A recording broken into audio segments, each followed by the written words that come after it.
Alam mo ba na pwede kang makagawa ng sarili mong power bank? Bago tayo gumawa ng power bank, kailangan alam muna natin kung paano nga ba siya gumagana. Ang mga power bank, meron tatlong components yan. Yung una, yung casing. And then yung pangalawa, yung battery. Ito. Yan, battery. At yung pangatlo naman, yung charging module niya o yung board niya. Itong tatlong components na to ang bumubuo ng kahit anong klaseng power bank pa yan. Kung gusto natin gumawa ng sariling power bank, kailangan bibili natin isa-isa yan. Kaso, ang problema kapag binili natin ng isa-isa yan, yung mga compatibility ng casing and then yung board kung pareho ba sa casing and yung battery kung magkakasya ba. Meron namang nabibili online na casing na may kasama ng module. Ito, nagkakahalaga lang to ng 120 something. Siyempre, budget meal to, konti lang yung features nito. Meron lang siyang lagayan ng battery. And then, yung battery indicator niya, ilaw lang, 4 na ilaw kapag 100%. And then, pag tatlo, 75%. Pag dalawa, 50%. Pag isa, 25%. Tansyahan lang.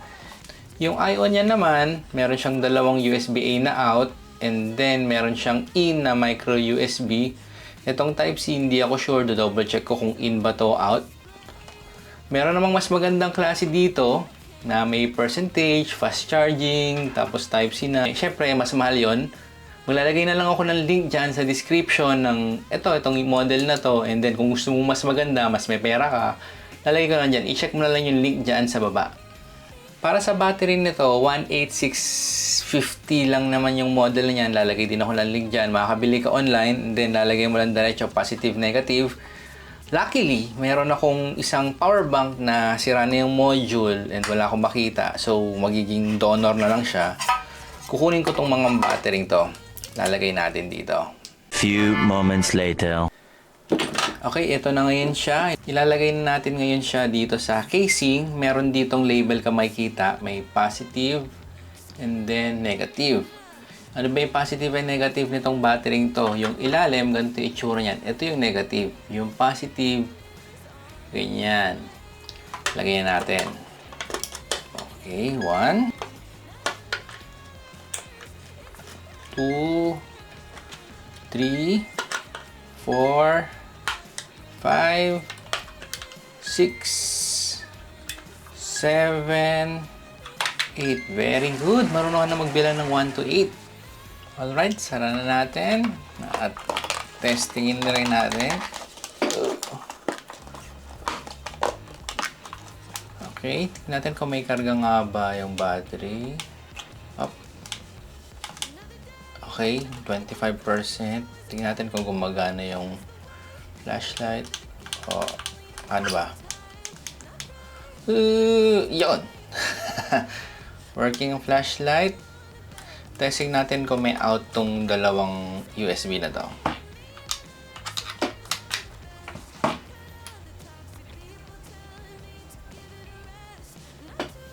Charging. Yung isa naman.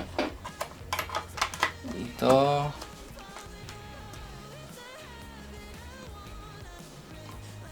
Alright, charging. Testing natin kung Type-C to ay out or in. Okay. Charging ba? Hindi siya nag-charge yung phone ko. So, mukhang USB in to. Kuta yung charger. Charger. Okay. USB in lang yung Type-C nito. And then, di ko testing to. USB in din yan. Okay, working siya.